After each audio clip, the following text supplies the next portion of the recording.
Voici la suite de notre série sur les imparfaits de Dieu.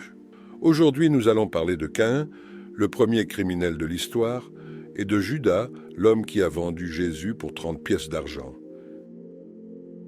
L'histoire de Caïn, le premier fils d'Adam et Ève, occupe une place particulière dans le récit biblique. Elle est marquée par un drame profond, le premier meurtre de l'humanité. Mais au-delà de cet acte tragique, le parcours de Caïn nous éclaire sur la lutte intérieure de l'homme, la puissance de ses émotions et la manière dont Dieu agit même dans la faute. Caïn est né peu après la chute de ses parents, dans un monde déjà marqué par les conséquences du péché. Son nom signifie « acquis », comme l'exprime Ève en Genèse chapitre 4, verset 1, « J'ai acquis un homme de la part de l'Éternel ». Il est élevé avec la conscience de Dieu et apprend très tôt l'importance des sacrifices comme moyen de s'approcher de lui. Caïn devient cultivateur, tandis que son frère cadet, Abel, devient berger. Lorsque vient le moment d'offrir un sacrifice à Dieu, chacun présente ce qu'il a. Caïn offre les fruits de la terre, tandis qu'Abel offre les premiers-nés de son troupeau avec leur graisse, Genèse chapitre 4, versets 3 à 4. Dieu accepte l'offrande d'Abel, mais rejette celle de Caïn. Le texte ne donne pas immédiatement les raisons précises de ce rejet, mais l'Épître aux Hébreux nous en dit davantage. C'est par la foi qu'Abel offrit à Dieu un sacrifice plus excellent que celui de Caïn. Hébreux chapitre 11, verset 4. Cela révèle une dimension intérieure essentielle. Ce n'est pas uniquement le contenu de l'offrande qui compte, mais la disposition du cœur. Caïn présente une offrande, mais sans foi véritable, sans reconnaissance, ni abandon sincère à Dieu. Ce rejet devient pour lui une blessure profonde, qui va éveiller en lui la jalousie, l'amertume et la colère. Dieu, qui voit les cœurs, ne se contente pas de rejeter l'offrande de Caïn sans raison. Il engage un dialogue avec lui, un appel rempli de patience et de pédagogie. Il dit « Pourquoi es-tu irrité et pourquoi ton visage est-il abattu ? Si tu fais bien, ne relèveras-tu pas ton visage? Et si tu fais mal, le péché se couche à la porte, et ses désirs se portent vers toi, mais toi, domine sur lui. » Genèse chapitre 4, versets 6 à 7. Ce passage est d'une richesse spirituelle immense. Dieu ne condamne pas immédiatement Caïn. Il l'avertit, il l'exhorte à maîtriser ses émotions, à faire le bien, et à ne pas se laisser dominer par le péché qui le guette. Mais Caïn n'écoute pas. Il laisse la jalousie grandir, nourrissant une haine silencieuse envers son frère. Peu après, Caïn invite son frère Abel à aller au champ. Là, dans un moment de violence brutale, il le tue. Ce n'est pas seulement un frère qui l'assassine, mais un innocent, un juste, un adorateur sincère. Cet acte est lourd de symboles. Le premier sang versé sur la terre, le rejet de la piété, l'orgueil meurtrier de l'homme blessé dans son ego. Dieu intervient de nouveau, non pas pour se venger, mais pour confronter Caïn. « Où est ton frère Abel ?» demande-t-il. Genèse 4, verset 9. Et Caïn répond par une phrase tristement célèbre. « Suis-je le gardien de mon frère ?» Cette réponse cynique reflète l'état du cœur de Caïn, un homme endurci, qui refuse d'assumer sa responsabilité. Il tente de fuir l'évidence, de minimiser l'horreur de son acte. Pourtant, Dieu le confronte avec la vérité. « La voix du sang de ton frère crie de la terre jusqu'à moi. » Genèse 4, verset 10. Le sang innocent d'Abel devient un témoin, une interpellation céleste contre la violence de Caïn. La terre elle-même, corrompue par le meurtre, réclame justice. Dieu ne laisse pas le crime impuni. Il prononce une sentence.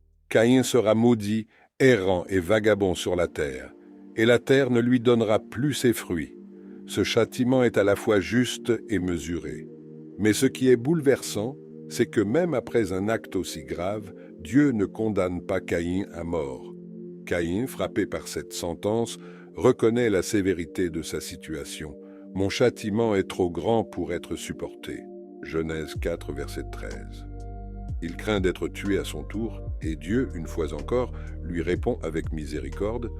Il met un signe sur Caïn pour qu'il ne soit pas tué, promettant une protection divine, même pour un meurtrier. C'est ici que l'histoire prend une tournure étonnante. L'homme rejeté, errant, est aussi l'homme protégé.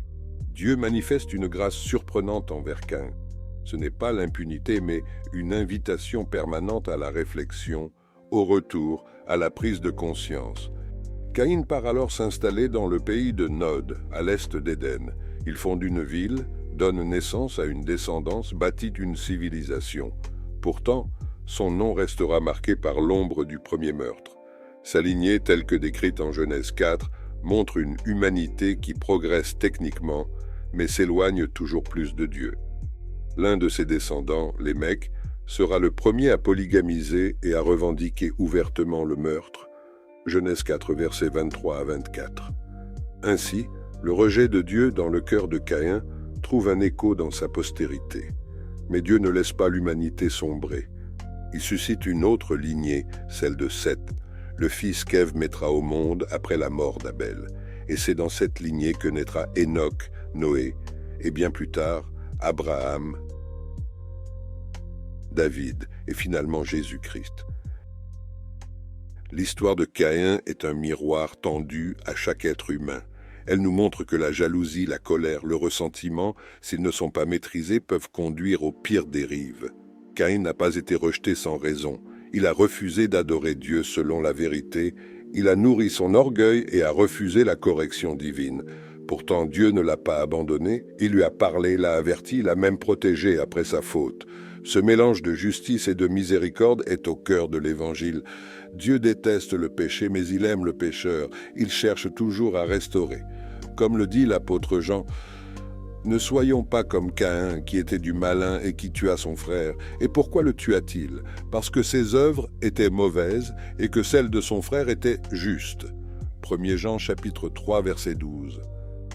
Mais dans le même temps, l'Épître aux Hébreux nous parle du sang d'Abel, qui crie encore aujourd'hui, et du sang de Jésus, qui parle mieux que celui d'Abel. Hébreux chapitre 12, verset 24. Car si le sang d'Abel réclame justice, celui de Jésus offre la réconciliation. Caïn est le symbole de l'homme qui rejette l'appel de Dieu, qui laisse le péché gouverner son cœur. Mais son histoire est aussi celle d'un Dieu qui parle, qui prévient, qui ne condamne pas sans offrir une issue. Elle nous enseigne que nos émotions, nos colères, nos jalousies ne doivent pas être niées, mais maîtrisées. Que Dieu n'est pas l'ennemi du pécheur, mais celui qui veut le sauver, le redresser. À chacun de nous de ne pas suivre la voie de Caïn, mais de répondre à l'appel divin avec humilité et foi. Judas Iscariote est sans doute l'un des personnages les plus énigmatiques et controversés de la Bible. Son nom est aujourd'hui devenu synonyme de trahison, évoquant l'image glaçante de celui qui a livré Jésus pour 30 pièces d'argent. Pourtant, son histoire mérite d'être racontée avec attention, non pour l'absoudre, mais pour comprendre comment un homme, appelé par Jésus lui-même, témoin de miracles, de l'amour et de la vérité incarnée, a pu en arriver à une telle chute. L'histoire de Judas est celle d'un cœur séduit par les ténèbres, malgré la lumière qui l'entourait. Judas fait partie des 12 apôtres choisis par Jésus. Il a été appelé comme les autres. Il a marché avec Jésus, entendu ses enseignements, vu les aveugles recouvrer la vue, les démons être chassés, les morts revenir à la vie.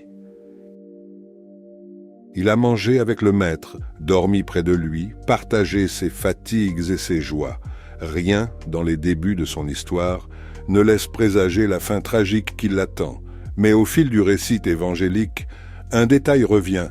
Judas était le trésorier du groupe, et l'Évangile selon Jean nous apprend qu'il volait dans la bourse commune. Jean chapitre 12, verset 6. Ce petit péché, caché, entretenu dans le secret de son cœur, a sans doute été le point de départ d'un éloignement progressif, car le mal commence souvent ainsi, discrètement sans bruit, par une compromission tolérée. Et si l'on y prend garde, il grandit, il se durcit, il prend racine. Lorsque Marie de Béthanie répand un parfum de grand prix sur les pieds de Jésus, Judas s'indigne. Pourquoi n'a-t-on pas vendu ce parfum pour 300 deniers qu'on aurait donné aux pauvres? Jean chapitre 12, verset 5. Mais son indignation n'est pas sincère. Il ne se soucie pas des pauvres. Il pense à l'argent. Ce moment révèle ce que son cœur valorise vraiment. La rupture devient définitive lorsqu'il décide de livrer Jésus. Il se rend auprès des chefs religieux, les ennemis du Christ, et leur demande froidement « Que voulez-vous me donner, et je vous le livrerai. Matthieu chapitre 26, verset 15. Il lui compte 30 pièces d'argent, le prix d'un esclave, le prix du sang de l'innocent. Ce qui choque dans cette trahison, c'est qu'elle est préméditée. Judas n'a pas agi dans un moment d'égarement, il a planifié, négocié, profité de l'occasion. Et pourtant, ce même soir, à la dernière Pâque, Jésus lave les pieds de Judas, comme ceux des autres. Il l'aime jusqu'au bout. Il partage le pain avec lui tend une dernière chance, un dernier geste d'amitié. Mais Judas a déjà fermé son cœur. Ce que tu fais, fais-le promptement, lui dit Jésus, Jean chapitre 13, verset 27, et Judas quitte la table. Le texte ajoute une note lourde de sens, il faisait nuit, Jean chapitre 13, verset 30. Il ne s'agit pas seulement de la nuit extérieure, mais de la nuit intérieure dans laquelle Judas s'est enfoncé. Il revient plus tard, dans le jardin de Gethsémanée, avec une foule armée. Il approche Jésus et l'identifie par un baiser. Un baiser, ce symbole d'affection, devient l'arme de la trahison. Jésus lui dit avec tristesse, « Judas, c'est par un baiser que tu livres le Fils de l'homme » Luc chapitre 22, verset 48. Mais même après ce geste, l'histoire de Judas n'était pas encore scellée. Il aurait pu, comme Pierre, pleurer amèrement, revenir au Seigneur, implorer le pardon. Mais au lieu de cela, rongé par le remords, il retourne voir les prêtres et jette les pièces d'argent dans le temple en criant « J'ai péché en livrant le sang innocent ». Matthieu chapitre 27, verset 4. Mais les religieux se moquent. « Que nous importe? Cela te regarde ?» Judas se retrouve seul, sans espoir, enfermé dans sa culpabilité. Incapable de se pardonner, incapable de croire à la miséricorde, il met fin à ses jours. Sa mort est tragique, non seulement physiquement, mais spirituellement. Elle symbolise une vie qui a refusé la grâce jusqu'au bout. Pourtant, ce que l'histoire de Judas nous enseigne, c'est que personne n'est au-delà du pardon de Dieu, s'il revient à lui avec un cœur sincère. Pierre a trahi Jésus aussi, en le reniant 3 fois. Mais Pierre a pleuré, Pierre est revenu, Pierre a été restauré. Judas, lui, a choisi le désespoir au lieu de la repentance. Judas n'était pas destiné à tomber, il a été choisi, aimé, appelé. Mais il a laissé son cœur s'attacher à l'argent, à l'ambition, peut-être même à une vision déçue du Messie. Il a fini par trahir celui qui l'avait aimé jusqu'au bout. Son histoire est un avertissement. On peut marcher avec Jésus, entendre ses paroles, faire partie de son cercle le plus proche, et pourtant se perdre si l'on ne garde pas un cœur humble et sincère devant Dieu. Comme il est écrit dans 1 Corinthiens chapitre 10, verset 12, « Ainsi donc que celui qui croit être debout prenne garde de tomber. » Mais Judas nous rappelle aussi une vérité puissante. Dieu offre toujours un chemin de retour. Si nous tombons, si nous avons failli, si nous avons été infidèles, la grâce est encore accessible. Tant que notre cœur bat, il n'est jamais trop tard pour revenir au Christ, comme le fils prodigue revenu dans les bras de son Père.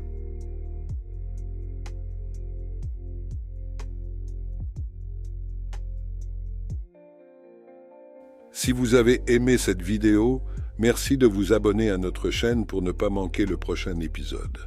À très bientôt pour une nouvelle vidéo. Que Dieu vous bénisse abondamment.